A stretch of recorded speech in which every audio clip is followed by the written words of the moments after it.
Yeah, man, I remember like shit. I guess it was like 1983, man. I think shit.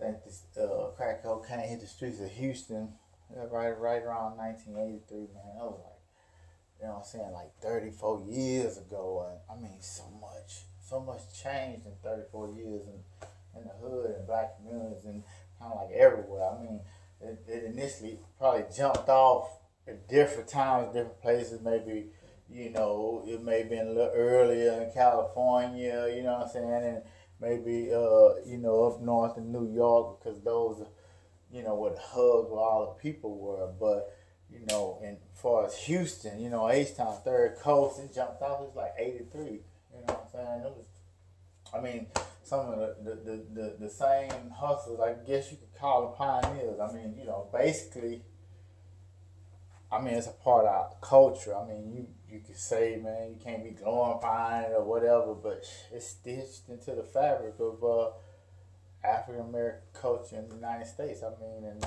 whether it was systematically or by design, whatever, it's just a part of it. You can't ignore it. Just like rap and Motown, I mean, it's right there with those things. It was an important part of development, financial development. I mean, uh, crack cocaine, it changed the way uh, Coca Cola and Nike and Reebok looked at our dollars that we had to spend. You know what I'm saying? So, I mean, when you got a people that you really just lump in with everybody else, they didn't really need nobody that looked like us to get on daytime TV.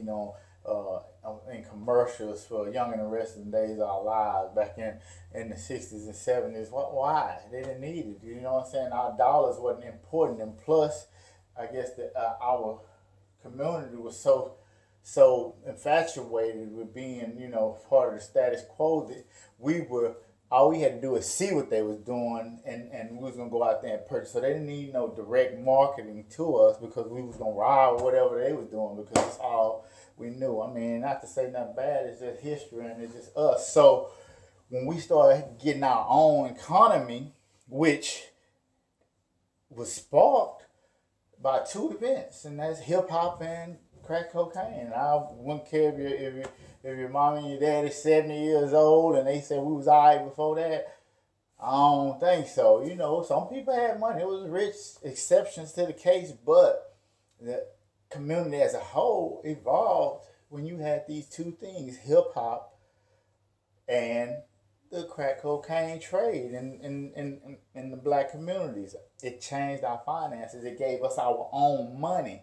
Therefore, when you got your own money, just like a child, and growing up, and when he go to school, yeah, he can make some choices, but for the most part, I'm gonna clothe him and I'm gonna feed him what I want and how I want him to look. You know what I'm saying? Try to set an example, and as he grow older, he start making a little more choices. But as long as I'm paying for it, then I got the ultimate decision in it. So therefore, when you're not controlling your money, you really don't have a big say in who you are and how you look. You know what I'm saying? Because somebody else really has a hold on your finances. So what hip hop and crack cocaine did was put money in the hands of people that really never had it. And I'm talking about the people who pioneered hip hop, people who pioneered crack cocaine. These people ain't always had no money. They just ran up on something and they found themselves good at it, what have you, without really knowing.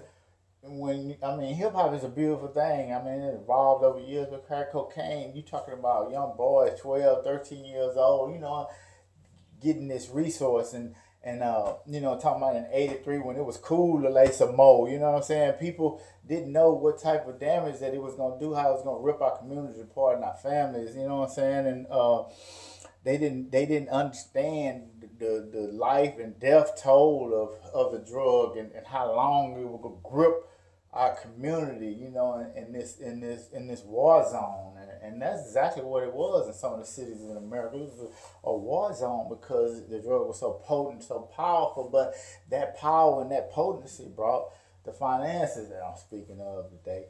And once we got it, then Nike had to go, you know what I'm saying, because they know what we wanted.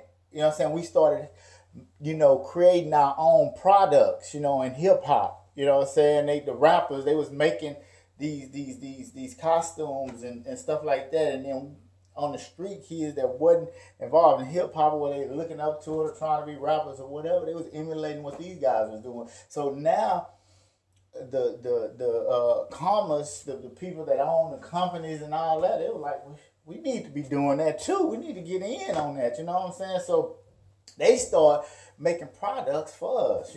And they had to also market to us. They couldn't just think we was gonna be watching Price was Right and see, the people, the white lady walking across, mopping her floors with Mr. Clean, and we was just gonna jump on it and buy it. Now they had to give us an example of somebody that looks like us, and that's how it changed. That's where you get the Michael Jordan from. I mean, you could say he was a great basketball player, but when it came to money and marketing, he had to sell it to somebody, and they wasn't marketing it to little white kids, in the suburbs. They was marketing them Jordans to us, these hustlers, because the little white kids, they mamas and daddies making $100,000-$200,000 a year.